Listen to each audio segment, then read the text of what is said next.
Hello बच्चों, how are you? आप कैसे हैं?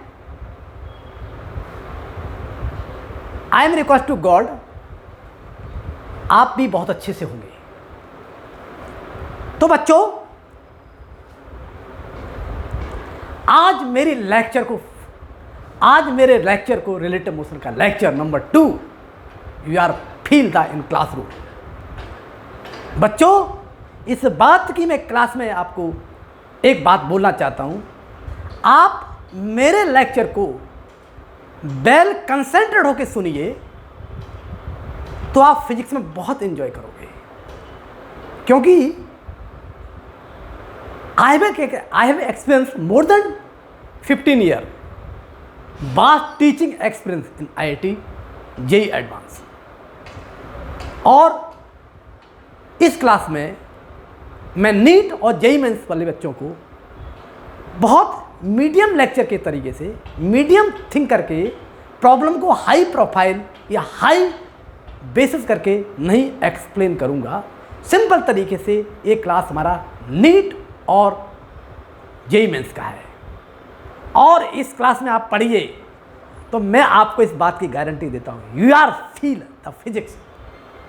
और फिजिक्स आप मेरी क्लास को आप कंटिन्यूस होकर पढ़ोगे तो आप इस बात को फील करिए कि आप फिजिक्स को रौंद दोगे, आप फिजिक्स को कुचल दोगे और आप फिजिक्स को फोड़ दोगे। यही मेरा बेसिक कंसेप्ट है, क्योंकि मेरा जो उद्देश्य है, मेरा जो कंसेप्ट है, मेरा टीचिंग स्टाइल है, वो प्रॉब्लम ओरिएंटेड है। और रियल वर्ल्ड से आगे आप देखिए, मैं अपने एग्जाम्पल को, सब्जेक्ट को रियल वर्ल्ड से जोड़ूंगा और इमेजिन कराऊंगा। आप धीरे धीरे प्रॉब्लम को बहुत अच्छा फील करोगे। तो बच्चों, एक बात का ध्यान रखिए, मैं जो भी लेक्चर देता हूं, जैसे मेरा ये लेक्चर है तो इसका पिछला लेक्चर आपको देखना पड़ेगा, अगला लेक्चर देखना पड़ेगा, अगला लेक्चर देखोगे तो ये वाला लेक्चर देखना पड़ेगा, क्योंकि ये हमारा फिजिक्स का मेरा एक कंटिन्यूस कलेक्शन है, कंटिन्यूस कनेक्शन है। तो आपको फिजिक्स अच्छी तरह से अगर सीखना है तो मेरे सारे वीडियोस आपको देखिए। मैं इस बात की बिल्कुल नहीं कहता हूं कि आप मुझे सब्सक्राइब करिए, मैं सब्सक्राइब करने का कोई भूखा नहीं हूं। मुझे सिर्फ बच्चों को टीचिंग देने मजा आता है। आप देखिए, अगर आपको फील करता है, आपको अगर कॉन्फिडेंस जनरेट करते हैं, आप मेरी फिजिक्स मैकेनिक्स से लेकर के मैकेनिक्स से आप स्टार्ट करिए और फिर 12th वाला पोर्शन देखिए, आप एक दिन आपको लगने लगेगा फिजिक्स हाँ मैंने सीखी है। क्योंकि मेरे पुराने बच्चों क्योंकि हर टीचर के लिए पुराने बच्चे एक हमारा गुड पाथ होती है। वो जब बोलते हैं तो टीचर को कॉन्फिडेंस आता है। तो आज बच्चों, आज मैं आपका फिजिक्स का lecture number relative motion lecture number 2 start कराने जा रहे हैं। तो बच्चों देखिए, relative motion lecture number 2 today start this lecture. ठीक है बच्चों, तो पिछले लेक्चर में मैंने क्या बताया था, रिवर बोट प्रॉब्लम। पिछले लेक्चर में हमने क्या डिस्कस किया था, रिवर बोट प्रॉब्लम डिस्कस किया था। उसमें हमने क्या बोला था कि जैसे मैं डायग्राम यहां पर बना रहा हूं तो पिछले लेक्चर से कनेक्शन है, कोई नया नहीं। हमने क्या बोला था कि VR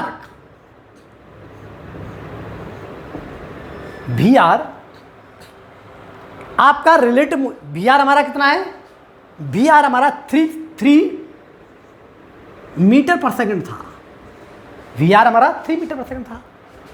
और VBR हमारा कितना दिया था, वेलोसिटी ऑफ दी VBR ये हमारा कितना 5 मीटर पर सेकंड था, है ना। ये हमारा कौन सा केस है, केस नंबर हमने बंद दिया था कि हमारा VR लेस देन VBR। इस सिचुएशन को हमने देखा था। अब अगली सिचुएशन हम क्या बताएंगे, अगर ये डाटा हम बदल दें, इसको हम 5 कर दें और इसको हम 3 कर दें। अब क्या करें, अगला कंसेप्ट मेरा क्या है कि ये VR की वैल्यू 5 मीटर पर सेकंड कर दें और VBR हमारा 3 मीटर पर सेकंड कर देंगे, तो हमारा क्या होना चाहिए, तो वो वाली आपकी कितना उसका ड्रिफ्ट करेगा, मैक्सिमम ड्रिफ्ट निकालना है ना, और कितना टाइम इसको क्रॉस करने में कितना टाइम लगेगा, वो फार्मूला यहाँ पर अपन बता देते हैं। तो ये कंडीशन कौन सी है, ये कंडीशन है VR greater than VBR, VR greater than VR, तो ये कंडीशन है। तो आप ये फील करिए, इस कंडीशन में जो ड्रिफ्ट होता है, ड्रिफ्ट कभी भी 0 नहीं हो सकती है। तो हमने क्या बोला था, ये एंगल हम थीटा माने हैं। अब थीटा मानेंगे तो 3 मीटर पर सेकंड ऐसे करेंगे, और ये हमारा VR हमारा 5 मीटर पर सेकंड। तो हमने बिल्कुल वही लेक्चर है जो पिछले लेक्चर में कराया था, वही फंडामेंटल कंसेप्ट है। आप लोग क्या करिए, सिर्फ फंडामेंटल को पढ़िए, न्यूमेरिकल की आप चिंता मत करिए। न्यूमेरिकल क्लास में आप यदि मेरी पढ़ोगे तो बच्चों आपको न्यूमेरिकल से फियर खत्म हो जाएगा और थ्योरी से भी फियर खत्म हो जाएगा, है ना। आपके अंदर एक मेंटली अंडरस्टैंडिंग डेवलप होगी, आप पढ़ के देखिए। तो मैंने बताया 3 metre per second, 5 metre per second. तो इस कंडीशन में क्या होगा, अब हमारा 3 cos थीटा, साइन थीटा, और ये वाला कितना है, ये VR हमारा 5 मीटर पर सेकंड है। अब देखेंगे, और VR cos थीटा ये है, VR cos थीटा हमारा ये है। अब आप देखेंगे तो ये VR कितना, VR cos theta, VBR cos theta, ये हमारा 3 cos थीटा। तो पहले देखिए हम ड्रिफ्ट निकालें, ड्रिफ्ट निकालेंगे तो ड्रिफ्ट में क्या हो जाएगा, अब ड्रिफ्ट में ये हमने डायग्राम ऐसे बता के दिखाया, लेकिन सिचुएशन कैसे होगी ये आपको आगे पता चलेगा। तो आप जब थीटा जो ले रहे हैं, तो थीटा हमारा, आप ये मान के चलिए, थीटा ये नहीं हो सकता है, थीटा ये हो सकता क्या, हो सकता है क्या, नहीं हो सकता है। चलो देख लेते हैं इसी को, यानी हो सकता है। तो हम क्या करेंगे, ये निकलेगा VR 5 माइनस ये हमारा VBX, ये हमारा VRX है, यहाँ पर कितना है VRX equal to 5 metre per second, और VRX इक्वल टू 3। आप देखिए, अब थीटा क्या, अब ये से अगर इसकी वेलोसिटी हम इनिशियल से ऐसे दे सकते हैं, तो ये सिचुएशन ऐसी संभव थी। तो रिलेटिव इसका जो हमारा लाइन ऑफ मोशन क्या होगा, लाइन ऑफ मोशन इस तरह से होगा, एक्यूट एंगल होगा। इसमें लाइन ऑफ मोशन हमारा 90 डिग्री हो सकता है, और भी 90 डिग्री हो सकता है ना, क्योंकि ये एक्चुअल में 90 डिग्री के आसपास हो सकता है कि नहीं, हो सकता है कि नहीं होगा, वैल्यू पर डिपेंड करेगा, हो सकता है। तो यहाँ पर हम देख रहे हैं ये हमारी 3 मीटर पर सेकंड है। अब हम क्या करेंगे, अब मैं यहाँ पर करूँगा कि वैसे velocity of boat with respect to river along the x, तो कितना निकलेगा, ये निकलेगा मेरा 5 पॉजिटिव है और 3 हमारा cos थीटा है, 3 cos थीटा है, ओके। क्योंकि ये वैल्यू ऑलवेज पॉजिटिव रहेगी, ये वैल्यू कभी नेगेटिव नहीं हो सकती है, इसलिए हमने 5 माइनस 3 cos थीटा हमने ऐसा लिया, है ना। अब हम टाइम निकालेंगे, तो टाइम कैसे निकालेंगे, टाइम इक्वल टू ये डिस्प्लेसमेंट की मैंने, ये हमारा कितना दिया था, 10 दिया था, क्या दिया था, 10 दिया था, डी इक्वल टू 10 मीटर था, डाटा हमने वो लिए। और तो हमारा मैंने बोला था कि आपका टाइम जो निकलेगा, ये VBX हमारा ये था, अब हमारा एक्स निकलेगा, एक्स में ड्रिफ्ट निकलेगा, तो ड्रिफ्ट क्या होगा, 5 minus 3 cos theta 3 cos theta. तो ये कभी, ये बात ध्यान रखिए, अगर इस कंडीशन में ये डायरेक्टली इस जगह नहीं पहुंच सकता है, डायरेक्टली इधर नहीं पहुंच सकता है, कहीं ना कहीं थोड़ा वो ड्रिफ्ट करेगा। मैंने कहा x is 0 is not possible in this case. क्यों निकलेगा तो बता दें। तो x equal to 5 minus 3 cos theta, और टाइम कितना निकलेगा, ये निकलेगा आपका, निकलेगा 10 अपॉन कौन सा निकलेगा, ये निकलेगा 3 cos थीटा, 3 sin थीटा। ये गलत हो गया, ये 3 sin थीटा है, दिस इज रॉन्ग है ना, ये हमारा रॉन्ग है। तो 3 sin थीटा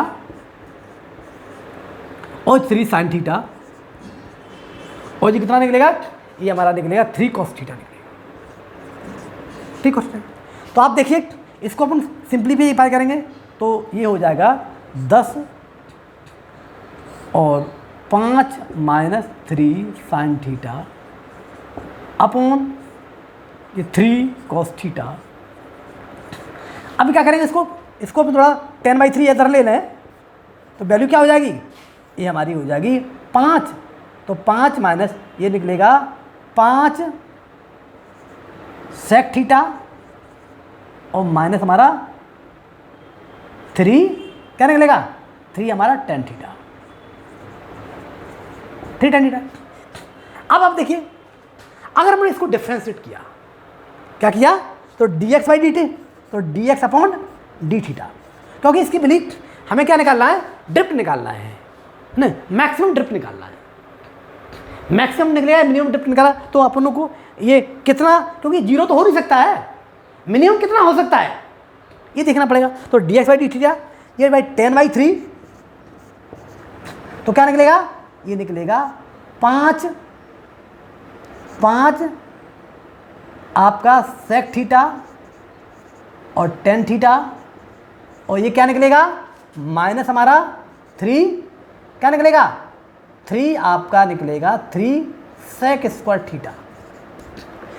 अब dx/dt को 0 करेंगे, तो dx/dt को 0 कर देंगे, तो अब हम क्या करेंगे, यहाँ ऊपर देखिए, मैं यहाँ पर आपको यहाँ लिख देता हूँ क्योंकि हम डाटा अभी इसकी ज़रूरत है नहीं है, तो इसको मैं रब कर देता हूँ, है ना। तो आप क्या करेंगे, ये हमारा इसको इक्वल टू 0 किया, इसको हमने 0 किया, तो क्या निकलेगा, 5 sec थीटा कॉमन निकाल लिया, 5 tan थीटा, है ना, 5 tan थीटा माइनस हमारा 3 sec थीटा इक्वल टू 0 आया, 0 आया तो sin थीटा, तो ये निकलेगा 5 sin थीटा इक्वल टू कितना है, ये निकलेगा आपका, क्योंकि sin theta upon cos theta, तो जब अपॉन cos थीटा तो ये 3 के इक्वल निकलेगा, तो sin थीटा इक्वल कितनी निकलेगी, sin थीटा इक्वल टू 3/5 निकला। मतलब कहने का क्या निकलेगा, sin थीटा 3/5 निकलेगा। तो ये आपकी, ये इधर नहीं हो सकता है, ध्यान रखिए, ये आपका sin थीटा हमारा, ये कंडीशन ये नहीं हो सकती है जो डायग्राम में दी है ना, क्योंकि इसका मतलब है 3 मीटर पर सेकंड हमारा इधर होना चाहिए। तो इसका अब ये वाला वेक्टर और ये वेक्टर रिजल्टेंट निकालेंगे तब निकाल सकते हैं। तो आप देखिए, अब ये देखिए कि इसको देखिए मैक्सिमम दे रहा है कि मिनिमम दे रहा है। अब इसको आप सेकंड डेरिवेटिव निकालें और उसको आप रख के देख लीजिए, तो अपने आप पता चल जाएगा क्या मैक्सिमम दे रहा है या मिनिमम दे रहा है, तो पता चल जाएगा। ये हम नहीं बताएंगे, ये आपका कैलकुलेशन पार्ट है बच्चों, this is your calculation part. क्या करना पड़ेगा आपको, क्योंकि यहाँ पर ये रियल फंक्शन ये है, एक्स की वैल्यू है, एक्स की वैल्यू निकालनी है, तो यहाँ आपको मिनिमम होगा कि मैक्सिमम होगा, ये मैक्सिमम होगा, है ना। तो मैक्सिमम होगा मिनिमम होगा, तो आपको चेक कर लेना ये फंक्शन है, इसको अगेन डिफ्रेंशिएट कर लेना और थीटा की वैल्यू डाल देना, उससे पता चल जाएगा मिनिमम कि पॉजिटिव आ रहा है नेगेटिव आ रहा है। अगर पॉजिटिव आता है तो इसका मतलब वैल्यू मिनिमम देगा, और अगर हमारा नेगेटिव आता है तो मिनिमम देगा। ये हमारा पैसे मैक्सिमम देगा एक्चुअली में, है ना।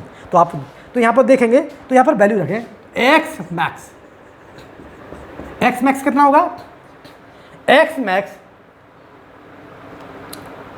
कितना, एक्स मैक्सिमम होगा मिनिमम होगा, बताइए, है ना।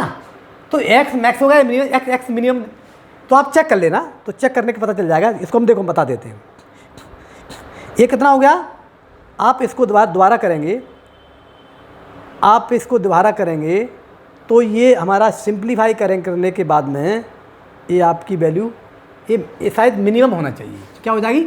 मिनिमम होना चाहिए। आप चेक कर लेना बेटे, है ना, क्योंकि ये मैक्सिमम तो हो नहीं सकती है। मैक्सिमम तो ऐसे चलाए तभी हो सकती है ना, ऐसे चलाए तभी हो सकती है, तो मिनिमम ही होगी। तो एक्स मिनिमम ड्रिफ्टिंग कितनी निकलेगी आपकी? एक्स मिनिमम, क्योंकि हमने एक फिजिकली सोच लिया, हमने मैथमेटिकली नहीं सोचा, हमें पता नहीं है, लेकिन हमने अपने हिसाब से मान लिया कि ये मिनिमम ही होना चाहिए। तो यह वैल्यू रखें तो 5 आपका निकलेगा 10/3 और 5 minus 3 sine theta upon cos theta, इसकी वैल्यू रखेंगे तो वैल्यू 10/3 आएगा।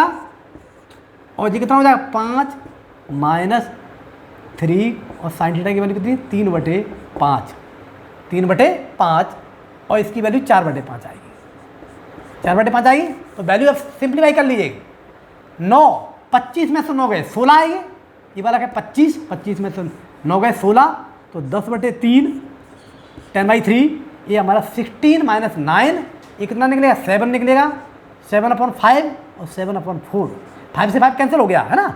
तो ये कितना निकलेगा? 17 कितना हुआ? सॉरी 70/12, ये हमारा मीटर, ये हमारा ड्रिफ्ट आएगा। ओके, तो ये मिनिमम ड्रिफ्टिंग आया। इस कंडीशन में क्या निकला? ड्रिफ्टिंग क्या होगी? ये मिनिमम ड्रिफ्टिंग होगी। इस कंडीशन में क्या होगी? मिनिमम ड्रिफ्टिंग होगी। तो बच्चों ये मैंने इस कंडीशन को एनालाइज कर लिया। तो ये ध्यान रखिए, तो सिचुएशन हमारी ये है, थीटा हमारा वही निकला, तो उसमें निकला था, लेकिन वो कहाँ से? अभी अपन इस वर्टिकल लाइन से दे रहा था।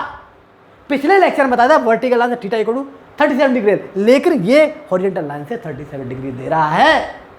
इस लाइन से, इस एंगल से आपको 3 मीटर पर सेकंड से आपको रो करना पड़ेगा, तैरना पड़ेगा, तो हमारी तब उस कंडीशन में आपकी मिनिमम ड्रिफ्टिंग होगी।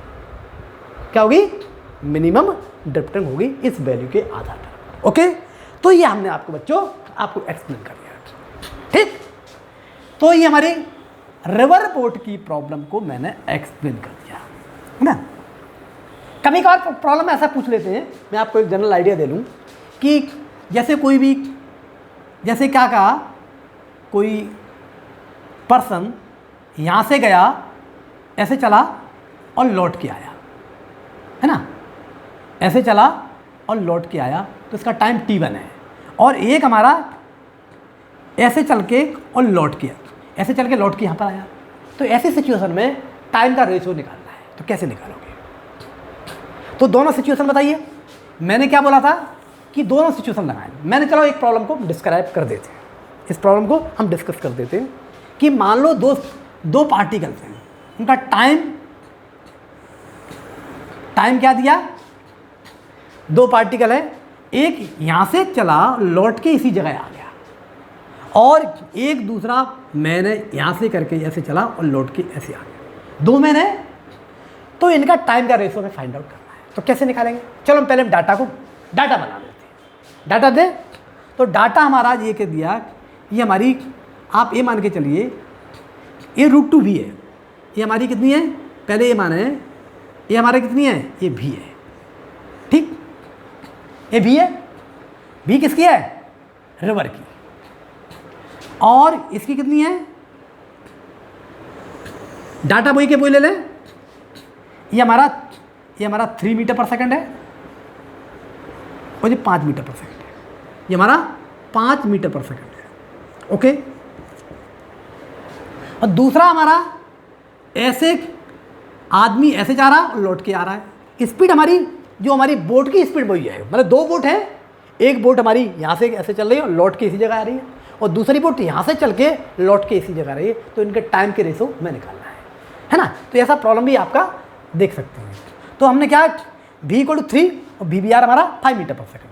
तो अपन देखेंगे यहाँ का टाइम कितना है, लौट के आया और लौट के यहाँ पर आया, तो इसका कितना निकलेगा?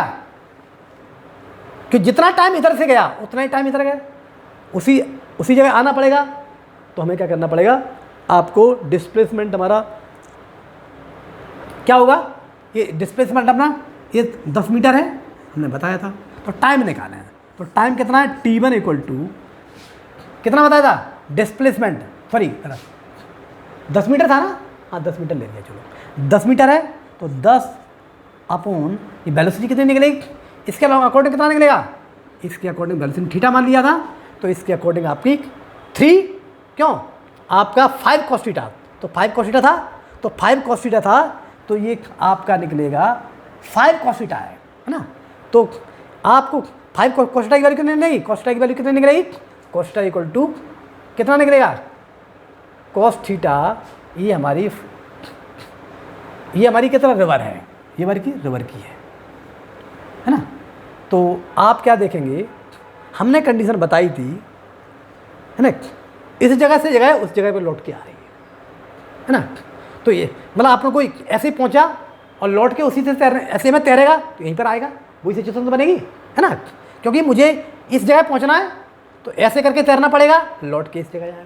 अब ऐसे हमें क्या करना पड़ेगा, ऐसे तैरना पड़ेगा तब लौट के इधर आएगा, तो हमारा वही एक सिचुएशन है। तो अपना क्या टाइम कितना निकलेगा, time is equal to 10 upon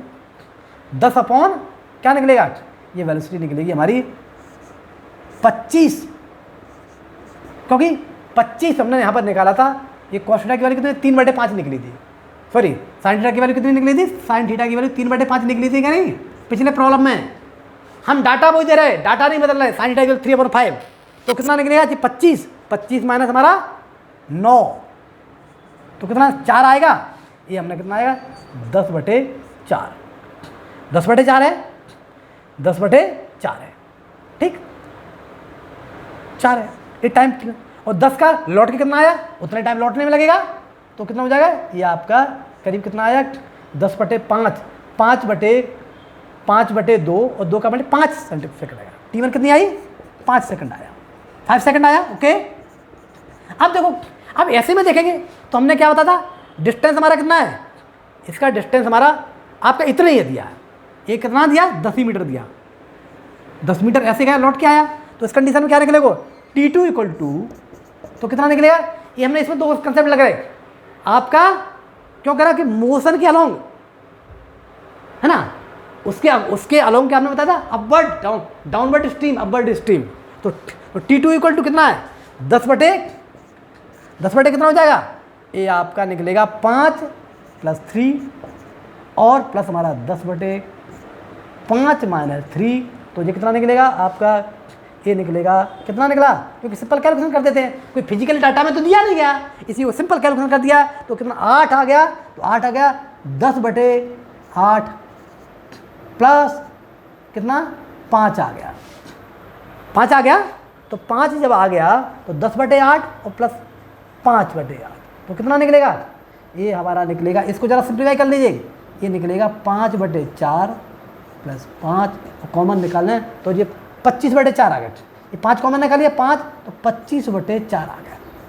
अब इसका रेशो देखो, तो T2 हमारा कितना है, T2 हमारा 25/4, T1 हमारा 5 है, तो कितना निकलेगा T2/T1 निकालना है, या T1/T2 निकालेगा, T2/T1, तो T1/T2 निकालेंगे तो कितना निकलेगा 5/25/4, तो 4 ऊपर पहुंच गया, न्यूमरेटर पहुंच गया, 5 से 5 कट गया, तो कितना हुआ आपका 4/5 का रेशो आ गया, ठीक है। तो इस तरह का प्रॉब्लम भी आपका कभी आ सकता है, तो मैंने ये सिचुएशन आपको क्लियर कर दी है। एडवांस लेवल पे जाओगे तो बहुत सारी सिचुएशन बनती है बच्चों, एडवांस लेवल पे जाओगे बहुत सारी सिचुएशन बनती है, तो मैंने इस प्रॉब्लम को, इस रिलेटेड मोशन को, ये कंसेप्ट को भी हमने आपको बताया। अब अगला लेक्चर क्या है, अगला जो कंसेप्ट है वो हम बात हैं रेन अम्ब्रेला प्रॉब्लम। अगला क्या है, अगला लेक्चर हमारा क्या है, अगला लेक्चर हमारा रेन अम्ब्रेला प्रॉब्लम। अब इसको थोड़ा सा, इसके बारे में थोड़ा क्लियर कर देते हैं कि रेन अम्ब्रेला प्रॉब्लम को कैसे समझते हैं।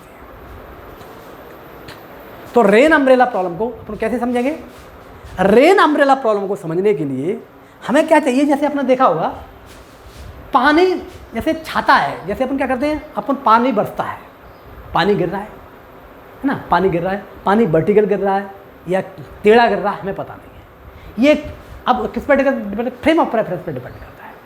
तो आदमी क्योंकि जब आदमी खड़ा है तो रेन जैसी अपना छाता को कितना टिल्ट करता है, अम्ब्रेला को कितना टिल्ट करता है, ये टिल्ट करना क्योंकि डायरेक्शन उसका जो रेन का प्रॉब्लम है मैन के रिस्पेक्ट में कितना है उस पर डिपेंड करता है, उसी हिसाब से टिल्ट करता है ना।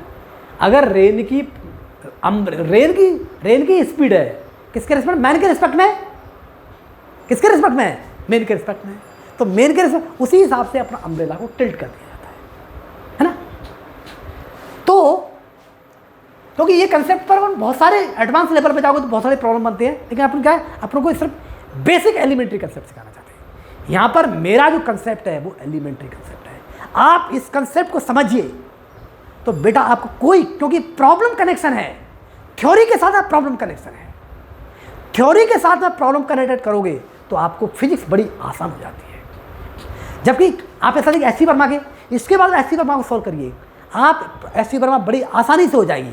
हमने थ्योरी को इस तरीके से एक्सप्लेन किया है कि आपको बड़ी से बड़ी प्रॉब्लम, छोटी से छोटी प्रॉब्लम के, यही फिजिक्स में ये नहीं कि आप बड़े बड़े आइडियाज़ को अपन डिस्कस करेंगे, छोटे आइडिया से ही अपन प्रॉब्लम को सॉल्व कर सकते हैं। अपना फंडामेंटल क्लियर होना चाहिए। क्या करना है, फंडामेंटल क्लियर होना जरूरी है। तो बच्चों यहाँ पर बढ़ते हैं rain umbrella problem. Rain umbrella problem, rain umbrella problem.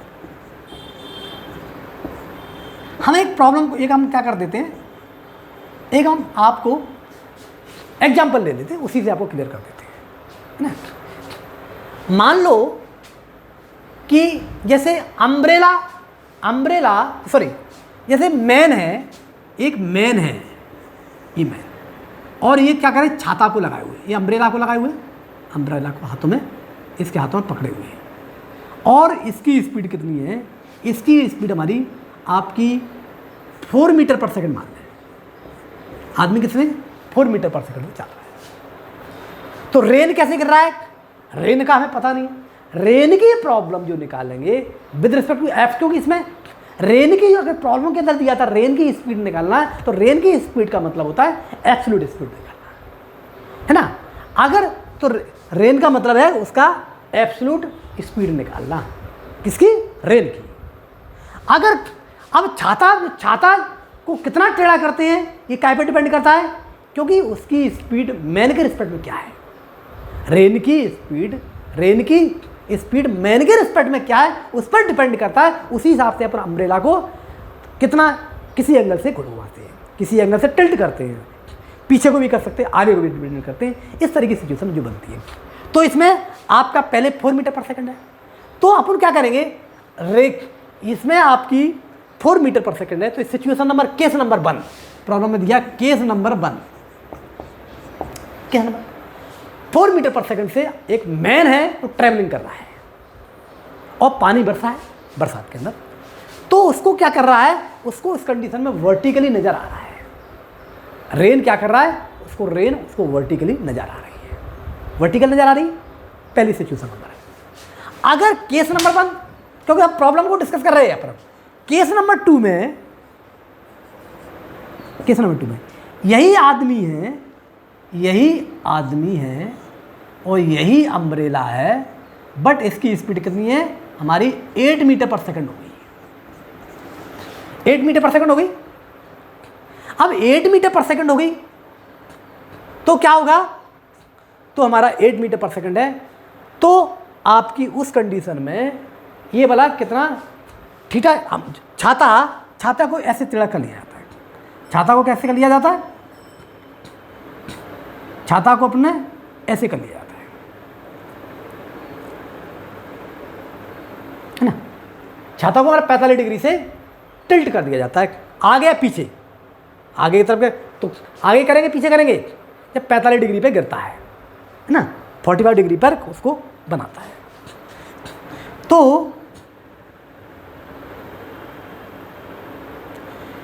तो ये क्या ऐसा बनाते हैं, ये अम्ब्रेला ऐसे अपन बनाते हैं, है ना। अम्ब्रेला को अपन ऐसे टिल्ट कर देते हैं, सिचुएशन नंबर जो है। तो सेकंड कर, पहले हमारा कैसा वर्टिकल गिर रहा है, मैन के रिस्पेक्ट में रेन है वो वर्टिकल फील कर रहा है, क्योंकि इसलिए अब अम्ब्रेला आदमी उसको अपने छाता को घुमा रहा है।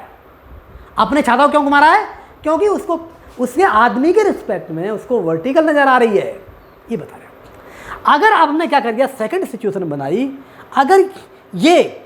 और 45 डिग्री बनाया तो 45, जब 8 मीटर पर सेकंड तो 45 डिग्री हमारा आगे की तरफ होगा, तो आगे की तरफ टिल्ट करना पड़ा। तो आगे की तरफ टिल्ट करना पड़ा तो हमें आपकी रेन की स्पीड फाइंड आउट करना है। यहाँ पर रेन की स्पीड निकालने का मतलब है कि वेलोसिटी ऑफ द रेन जो निकालना है वो कितना, विद रिस्पेक्ट टू, किसके रिस्पेक्ट में, एब्सोल्यूट स्पीड।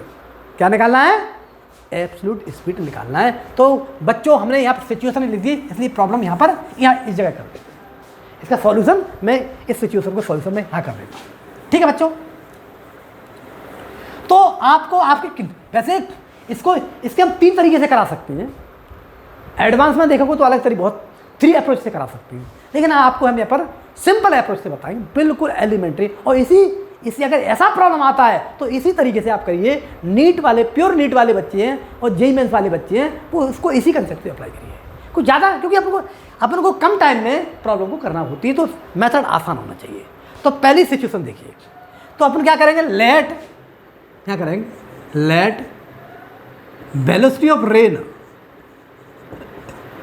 क्योंकि हमें आर लिखा था, रिवर था, तो रेन लिख दिया मैंने। कितना है, इसको लेंगे AI प्लस हमारा BJ, ऐसा मान लीजिए। ये सिंपल मेथड है, वैसे वेक्टर मेथड है, सिंपल मेथड है। तो AI प्लस BJ, लेट भी रेन इक्वल टू AI, मतलब कहने का मतलब है रेन की स्पीड जो आपको उसकी एब्सोल्यूट स्पीड होगी वो AI प्लस BJ होगी। अब जब एक्चुअली में पहली सिचुएशन क्या, सिंपल एलिमेंट्री प्रॉब्लम है, ये बहुत प्रॉब्लम डिफिकल्ट नहीं है, लेकिन आपको इसको देखोगे, अगर इसको और भी 3 तरीके से करो तो और डिफिकल्ट बन जाता है, तरीका सॉल्यूशन डिफिकल्ट हो जाता है, लेकिन ये मेथड बहुत आसान है, यानी आसानी से आपको समझ में आ जाएगा। तो लेट भी rain equal to AI plus BJ। तो केस नंबर 1, अब वेलोसिटी ऑफ रेन, अब यहाँ पर बी को रेन ही लिखेंगे, आर लिख देते हैं, थोड़े रेन मैंने ऊपर लिख दिया। इसको आप अंडरस्टैंड करिए बच्चों, कैसे करेंगे इसको, इस आर का मतलब रेन से मतलब है, तो rain with respect to man, man निकालेंगे। तो हम क्या, लाइन ऑफ मोशन को जहाँ पर जरूरत नहीं है, हमें मैथमेटिकली कैलकुलेट चाहिए, है ना। तो हमने डायग्राम ऐसे दिया, आपको दे दिया है। तो भी रेन इक्वल टू आपका निकलेगा, जिसके रेस्पेक्ट, मैन के रेस्पेक्ट में निकालना, तो क्योंकि ये वाला किसी स्पीड कितनी है, 4I। अगर भी मैन कितना, एब्सोल्यूट स्पीड कितनी है, भी मैन की एब्सोल्यूट स्पीड हमारी 4 मीटर पर सेकंड है, 4 मीटर पर सेकंड। तो आपको वेक्टर फॉर्म में लिखे, तो 4 हमारा कैसा है, 4 भी हमारा I में है, ये वेक्टर फॉर्म में लगा देंगे। ओके, ये वेक्टर फॉर्म, तो रिलेटिव निकालेंगे, तो A माइनस 4I प्लस हमारा BJ। तो हमने क्या कहता, उसको वर्टिकल नजर आ रहा है, मतलब 90 डिग्री। तो ऐसी सिचुएशन नंबर केस में tan 90 equal to B upon A minus 4। A minus 4 तो इनफाइनाइट होता है, तो इनफाइनाइट जब होगा तो मतलब कितना, 0 से डिवाइड करेंगे, क्योंकि कोई न्यूमेरिकल वैल्यू अपॉन 0, तो इसका मतलब क्या है, क्रॉस मल्टीप्लाई करोगे तो A माइनस 4 इक्वल टू 0 आ जाएगा, A माइनस 4 इक्वल टू 0 आ जाएगा। तो A माइनस 4 इक्वल टू 0 आ जाएगा, तो विच इम्प्लाई दैट A की वैल्यू कितनी आ जाएगी, A की वैल्यू आपकी कितनी आएगी, A की वैल्यू हमारी 4 आएगी। A की वैल्यू कितनी है, न्यूमेरिकल वैल्यू कितनी आई, 4 आई। ठीक, केस नंबर 1 है, ये केस नंबर डायग्राम में दिया था, इस सिचुएशन के अकॉर्डिंग हमने मैथमेटिकल इक्वेशन बढ़ा। ओके, ठीक है बच्चों। अब देखेंगे, अब इसकी स्पीड हमारी 8 मीटर पर सेकंड है, इसकी स्पीड कितनी, 8 मीटर पर सेकंड है। अब देखेंगे तो ये है, A की वैल्यू 4 है, तो A माइनस 8, तो 4 माइनस हमारा 8 है ना, तो 4 माइनस 8 है, तो कितना निकलेगा, 4 माइनस 8 है, और 4 माइनस 8 पर है, तो कितना, ये -4 हो जाएगा। और B की वैल्यू है निकाल लें, हमें बस क्या निकालें, B की वैल्यू तो निकालना है, तो B की वैल्यू निकाल लेंगे, तो हमारा आपका उसकी absolute speed of the rain की निकल आएगी। तो बच्चों अब देखें, तो यहाँ पर देखें किस नंबर सेकंड, यहाँ पर देखें वेलोसिटी ऑफ, यहाँ पर क्या निकलेगा, वेलोसिटी ऑफ रेन, ये पहली सिचुएशन है, और दूसरी सिचुएशन में 2 है ना। तो क्या निकलेगा, A की वैल्यू कितनी आई, A की वैल्यू हमारी 4 आई, और B की यहाँ पर वैल्यू 8 आ जाएगी, तो माइनस हमारा 4 आई -4i प्लस हमारा कितना हुआ, -4i प्लस हमारा bj।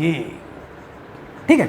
अब बेटा इसमें 45 डिग्री ये बना रहा है, ऐसे ऐसे वर्टिकल से, मतलब ऐसे में जब देख रहा है 45 डिग्री बना, टिल्ट किया है तो ये 45 डिग्री नहीं होगा, तो 45 से 90, यहाँ से देखो 90 डिग्री प्लस 45, तो 90 प्लस 45 कितना होगा, 90 प्लस 45 कितना हो जाएगा आपका 135 हो जाएगा। तो यहाँ लिख दे आपका 10 135, 10 हमारा, या 90 प्लस 45 करें तो 90 प्लस 45 कितना करेंगे तो कितना निकलेगा, ये आपका निकलेगा b/-4, और ये कितना निकलेगा 10, इसकी वैल्यू -1 आ जाएगी क्योंकि -cot 45 हो जाएगा, -cot 45 या 10 45 ये 1 होता है, तो b की वैल्यू कितनी आ जाएगी, तो b हमारा 4 आ गया।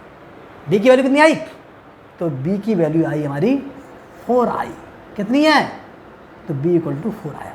एक बार और देखिए, माइनस हमारा cot 45 एक स्टेप कर दें = -b/4, माइनस से साइन कट गया, cot 45 1 हो गया, तो इसकी वैल्यू कितनी आ जाएगी, b की वैल्यू 4 आ गई।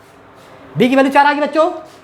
जब b की वैल्यू 4 आ गई तो हम क्या करेंगे, b की वैल्यू 4 आई, अब हम क्या करेंगे, a और b निकाल लें, a और b निकल गए, तो a की वैल्यू 4 आई, तो b वेलोसिटी ऑफ रेन कितनी आई, ये निकलेगा 4i प्लस 4j, ये हमारी निकलेगा।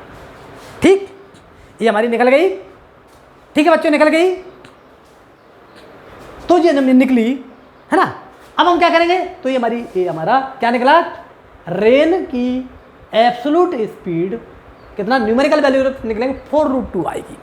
क्या आएगी, ये हमारी 4√2 आएगी, मेरी क्या आएगी 4√2। एक मिनट जरा लाइट चलो।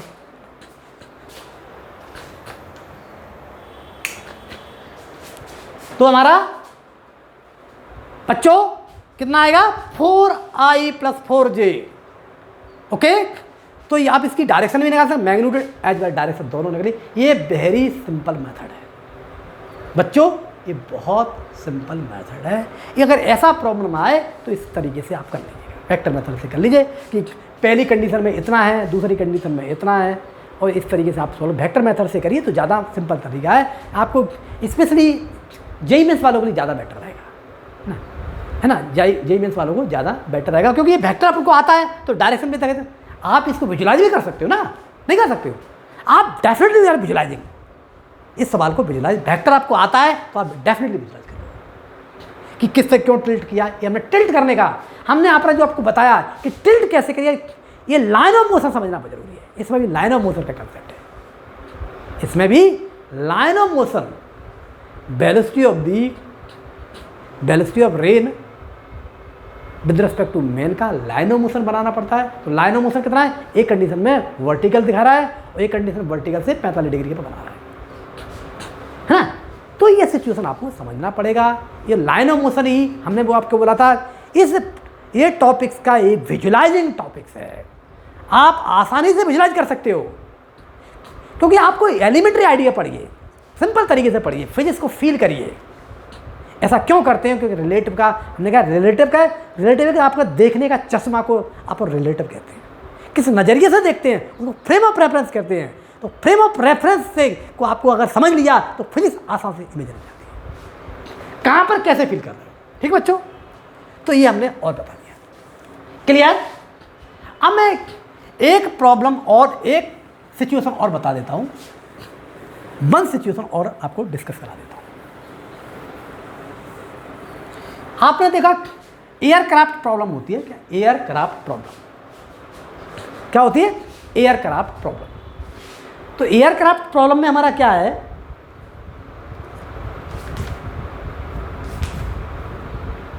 एयरक्राफ्ट प्रॉब्लम का हम डाटा दे देते हैं कि जैसे आपने देखो कि कोई XY प्लेन माना है ना, जैसे यहाँ डायग्राम, यहाँ सिचुएशन बना देता हूँ, डायग्राम इसको यहाँ बता देता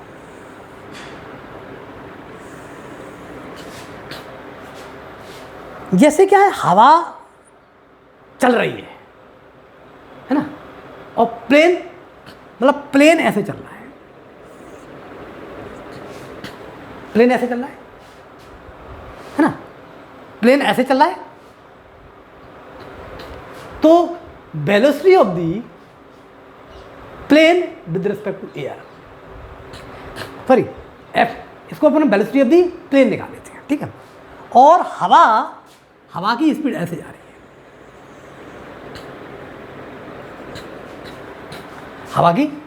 हवा एयर ऐसे बह रही है, तो एक वेलोसिटी ये गिवन है, हवा ऐसे जा रही है। और जब वो जो उसका पायलट है, पायलट को अपनी इस जगह पहुंचना है, इसका एक्चुअल डिस्टेंस कितना दिया, ये डिस्प्लेसमेंट ये दिया है, मुझे पहुंचना यहाँ पर है, पहुंचना हमारा यहाँ पर है, तो इसके अंदर हमें इसकी डायरेक्शन किस एंगल से उसको, मतलब किस एंगल से उसको स्टीयर किया जाए ना, किस एंगल से स्टीयर किया जाए कि जिससे इस जगह पहुंच जाएगा। तो ये हमें डाटा थोड़ा सा, एक हम डाटा को थोड़ा देख लेते हैं। डाटा कितना है, ये हमारा जो डाटा है ये कितना है, ये विंड अपन मान लें यहाँ पर VW 200√2 200√2 मान लेते हैं, ठीक है, सिंपल डाटा ले लेते हैं। और एयरक्राफ्ट इन स्टिल, एयरक्राफ्ट जो चल रहा है इसकी स्पीड हमारी ये मीटर पर सेकंड मान लेते हैं ना, मीटर पर सेकंड, किलोमीटर, हवाई जहाज तो मीटर पर सेकंड में थोड़ी चलता है, किलोमीटर पर आवर में चलता है ना, तो इसको KMH में लेते हैं, किलोमीटर पर आवर में, किलोमीटर पर आवर मान लेते हैं। और अगर एयरक्राफ्ट की स्पीड इन स्टिल वो कितना निकलेगा, velocity of the aircraft with respect to wind, वो कितना, इसको 400 माना है, सॉरी 400 किलोमीटर पर आवर, ठीक है। अब आप देखेंगे ये सिंपल प्रॉब्लम है, हमने डाटा थोड़े से अपने डाटा हमने देख के रख लिए ना, डाटा हमने इसको मान लिए, और इसका डिस्टेंस हमारा 1000 मीटर दिया है, यहाँ से इस पॉइंट का 1000 मीटर दिया है, तो 1000 मीटर है, तो ये हमारा ये कितना है, इसका जो 45 डिग्री एक्चुअल में से ये स्टीयर करता है। तो हमें क्या निकालना है, मुझे निकालना है velocity of the absolute speed निकालना है, और टाइम कितना लगेगा ये हमें फाइंड आउट करना है। एक बार समझिए, velocity of the aeroplane aircraft with respect to wind equal to 400 kilometre per hour है। पहले ऐसे चलेगा, विंड ऐसे उड़ेगा, है ना, और विंड हमारी ऐसे चल रही है, जबकि इसको यहाँ पर पहुँचना है, इसका यहाँ से लेकर 1000 किलोमीटर आपका गिवन है। और जो एयरक्राफ्ट है, सॉरी उसकी जो यहाँ पर 45 डिग्री से हमारी 45 डिग्री से एंगल बना रहा है, ये लाइन ऑफ मोशन, मतलब ऐसा लाइन ऑफ मोशन 45 डिग्री का एंगल बना रहा है, ऐसा अपने प्रॉब्लम के अंदर गिवन है। तो हमें निकालना है वेलोसिटी ऑफ दी एयर निकालना, एयरक्राफ्ट निकालना, वेलोसिटी ऑफ दी एयरक्राफ्ट,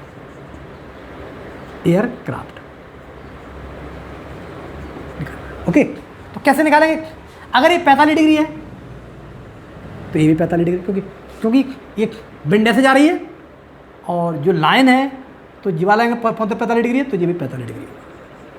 इसको अल्फा मान लेते हैं, इसको अपन अल्फा मान लेते हैं, ठीक है बेटा। तो बच्चों अब कैसे करेंगे, बहुत सिंपल मेथड है, क्यों लाइन ऑफ मोशन आप समझ गए, क्योंकि ये वाला ऐसे कर रहा था, डिस्प्लेसमेंट ये था, तो डिस्प्लेसमेंट के अकॉर्डिंग लाइन ऑफ मोशन होगा। यहाँ से जो डिस्प्लेसमेंट इधर को ले रहा है 1000 किलोमीटर, ये हमारा कितना एंगल बना रहा है, ये हमने इसमें प्रॉब्लम के अंदर दिया 45 डिग्री, हमने प्रॉब्लम को मान लिया, लेकिन प्रॉब्लम के लैंग्वेज में लिखा होगा हमने कि डिस्प्लेसमेंट इस लाइन, ये डिस्प्लेसमेंट जो लाइन है वो हमारी 45 डिग्री बना रही है बाई एक्सिस से, ठीक। तो इस तरीके से मुझे तैरना पड़ेगा, ठीक। अब अपन देखेंगे, तो अब क्या करेंगे, हमारे पास में बिल्कुल ट्रायंगल मान लें OAB, इन ट्रायंगल OAB,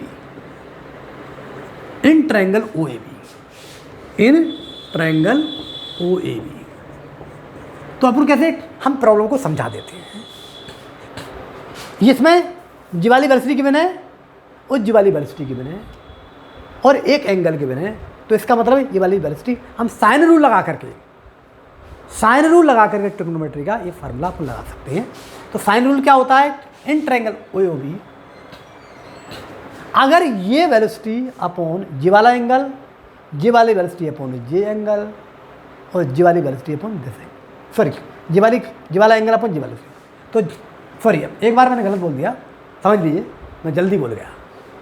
ये वाली वेलोसिटी और इस जी वाला एंगल से रिलेशन है, जी वाली वेलोसिटी का इससे रिलेशन है और जी वाली वेलोसिटी का इससे रिलेशन है।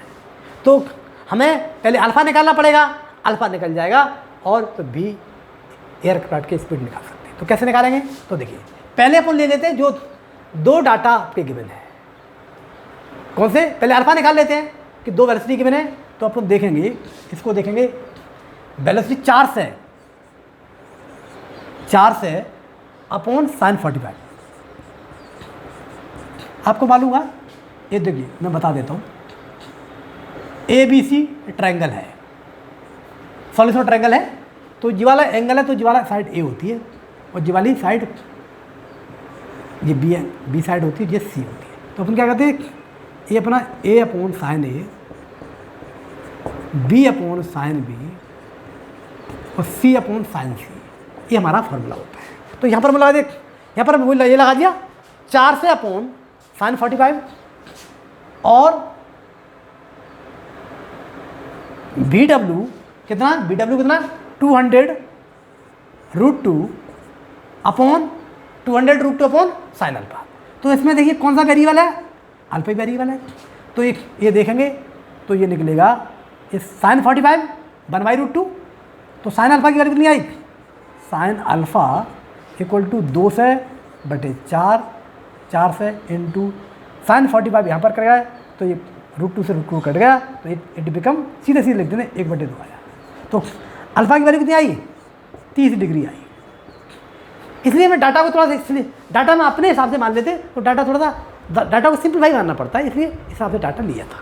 तो अल्फा इक्वल 30 डिग्री आया। तो ट्रिग्नोमेट्री सॉल्यूशन कर रहे हैं ना, तो अपन को एंगल पता तो होना चाहिए, जिन्हें अपन कोई भी अपन वैल्यू ले लेंगे। मान लो कोई वैल्यू अपन एजम्पशन मान लेंगे तो एंगल अपना अटपटा आएगा, या तो अपन टेबल से देखना पड़ेगा, तो प्रॉब्लम आपके लिए डिफिकल्ट हो जाता है। यहाँ पर अपन अपना उद्देश्य है कि कंसेप्ट को रिवाइज करना, कंसेप्ट को एक्सप्लेन करना है। ठीक है बच्चों, अब हमें टाइम निकालना है। तो आप ये जी वाला एंगल आ गया और जी वाला एंगल आ गया। अब इसमें अपन को निकालना है ये वाला। तो ये वाला कितना हुआ, इसकी वेलोसिटी V एयरक्राफ्ट अपॉन ये वाला एंगल कितना हुआ 30 + 45। 30 + 45 कितना हुआ 75 हुआ। तो ये हो जाएगा साइन 1 से 80 - 75। तो 1 से 80 - 75 आ गया है ना। तो इससे हमारी वेलोसिटी निकल जाएगी। चाहे इसके साथ करिए तो कितना है, इसके साथ इससे करिए तो V एयरक्राफ्ट, अब एयरक्राफ्ट नहीं लिखेंगे तो कितना हुआ, ये निकलेगा आपका 4 से अपॉन साइन 45 इंटू ये हो जाएगा 180 - 75। तो ये हो जाएगा साइन 75। ये साइन 75 हो गया, एक cos 15 के इक्वल होगा, cos 15 के इक्वल होगा। तो ये वो निकलेगा आपका 400, ये आएगा 400√2 इंटू इसका ये साइन 75 कैसे निकालोगे, साइन 75 हमारा क्योंकि कितना है 45 + 30 है ना। तो ऐसे निकालिए, साइन यहाँ पर बता देता हूँ, साइन 45 + हमारा 30 तो क्या निकलेगा, ये निकलेगा साइन 45, चेट फार्मूला को जानते ट्रिग्नोमेट्री पढ़ी होगी, साइन 45 cos 30 प्लस हमारा cos 45 और साइन 30। तो कितना निकलेगा, ये निकलेगा हमारा 1/√2, ये कितना 1/√3/2 और ये हमारा साइन 30, साइन हमारा कितना है तो √3 + 1 अपॉन कितना हो जाएगा 2√2 आएगा। तो ये कितना होगा, इसकी वैल्यू आपकी कितनी होगी इंटू √3 + 1 प्लस 1/√2 हो गया। ये वैल्यू अपन बी आर आएगा। अब टाइम निकालना है तो टाइम डिस्प्लेसमेंट कितना है, डिस्प्लेसमेंट हमारा 1000 दिया और ये वेलोसिटी से आप डिवाइड कर देना। ये न्यूमेरिकल कैलकुलेशन थोड़ा टफ हो गया है ना, न्यूमेरिकल इसका कैलकुलेशन थोड़ा टफ हो गया। हम इसका आंसर फाइनली बता देते हैं कितना, 1.8 आवर निकलेगा। इसको स्पीड में रख देना तो आंसर कितना होगा, आंसर 1.8 आवर आएगा है ना। इसकी जो वैल्यूज आएगी ये मीटर कितना सेकंड में आएगी, सेकंड को अपन इसकी वैल्यू कितने में आएगी, सेकंड में आएगी, क्योंकि देखिए यहाँ पर देखो √2 से √2 कट गया, ये 200 √3 + 1, क्यों 200 + √3 + 1 निकलेगा। तो ये वेलोसिटी जो निकली है यहाँ पर मैं लिख देता हूँ, यहाँ पर मैं आपको लिख देता हूँ। तो बच्चों इसको मैं रब कर देता हूँ, ठीक है बच्चों, मैं रब कर रहा हूँ। तो वैल्यू कितनी आई, B air is equal to कितना, 200 √3 + 1, ओके। ये वाली वैल्यू आई, √3 पर का मतलब है 1.732, तो आप न्यूमेरिकल वैल्यू दे सकते हैं। अब यहाँ पर निकालना क्या है, यहाँ पर निकालना टाइम निकालना है। तो डिस्प्लेसमेंट कितना हुआ, 1000 अपॉन 200 या किलोमीटर पर आवर बन दिया था, सॉरी है ना, √3 + 1। तो ये कितना निकलेगा, ये 5 निकलेगा, 5/√3 + 1। तो इसको आप सॉल्व करेंगे, क्या निकलेंगे, 5/√3 की वैल्यू कितनी है, 1.732, तो 2.732, तो क्या निकलेगा, 1.8 आवर निकलेगा। It become 1.8 hour. एक कैलकुलेशन आपका कंप्लीट कैलकुलेशन कर दिया। तो बच्चों this is the complete analysis या complete the topics of the relative motion. तो बच्चों ये हमने कंप्लीट जितना टाइप्स बनते थे हमने उस तरीके के जो आपके यूज होंगे नीट के एग्जाम में वो आपको ये कंप्लीट हो जाएगा। तो बच्चों काइनेमेटिक्स ये थोड़ा सा डिफिकल्ट टॉपिक था, इसके हमने हमें कंप्लीट थ्योरी करा दी है। अब हम कुछ प्रॉब्लम डिस्कस करेंगे और आप लोग एक्चुअली में क्या करिएगा, अगले लेक्चर में कुछ टॉपिक्स हो आप इसको करिएगा, किसको, एस.सी. वर्मा को, है ना। तो एस.सी. वर्मा को हम आपको कुछ प्रॉब्लम बता देंगे, कौन कौन सी इसमें इंपॉर्टेंट प्रॉब्लम है। तो काइनेमेटिक्स से लेकर के रिलेटिव मोशन की आपकी कंप्लीट प्रॉब्लम कर देंगे। तो बच्चों आपसे मैं एक बात और कहना चाहता हूँ, काइनेमेटिक्स वेरी डिफिकल्ट टॉपिक, मैं पहले ही बोला था kinematics is a very difficult topics. अगर फिजिक्स की फाउंडेशन आपको डेवलप करना है, कंप्लीट फिजिक्स की, तो ये काइनेमेटिक्स पे ही डिपेंड करता है, क्योंकि काइनेमेटिक्स ऐसा टॉपिक्स है जिसको विजुलाइज करना थोड़ा डिफिकल्ट है। अब इसके बाद में अगर पढ़ाएंगे डायनामिक्स पढ़ाएंगे तो वहाँ से चीज़ें इमेजिन होने लगती है, पार्टिकल दिखता है तो पार्टिकल में फोर्स ऐसे लग रहा है, ये पता चलता है, वो आपको दिखता है, लेकिन ये दिखने में थोड़ा मुश्किल होता है, ये विजन करने में बच्चों बहुत मुश्किल होता है। और मैंने जो लेक्चर दिए रिलेटिव मोशन के 2 लेक्चर और करीब 5-6 लेक्चर उसके काइनेमेटिक्स के दिए होंगे, प्रोजेक्टाइल मोशन के 2-3-4 लेक्चर दिए होंगे। तो इनको आप पूरी तरह से आप मेरे वीडियो लेक्चर को अच्छी तरह से देखिए बेटा, आप अच्छी तरह से देखिए। मुझे कोई भी सब्सक्राइब करा भूखा नहीं हूँ, मैं बस इस बात का भूखा है कि आप एक टीचिंग की फील समझिए, है ना। और अगर आप अपने आप में ऐसा सोचते हैं कि हम बिना थ्योरी पढ़ के बिना कंसेप्ट को समझे हम न्यूमेरिकल फिजिक्स के सॉल्व कर लेंगे, तो इस गलत फहमी में मत रहना। जो भी बच्चे के फिजिक्स में नंबर आते हैं नीट और जेईई मेंस में जो हाई स्कोर मारता है, उनके फंडामेंटल तो पक्का स्ट्रॉन्ग होते ही है। आप ये मत देखिए कि कोई हमें ट्रिक बताएगा, तो ट्रिक नाम की कोई भी आपकी चीज़ नहीं है। तो बच्चों आज अपना एक कंप्लीट काइनेमेटिक्स कंप्लीट थ्योरी आज हमने डिस्कस करा दी है। बच्चों अगले लेक्चर में फिर मिलेंगे, टाटा बाय बाय, ओके बच्चों।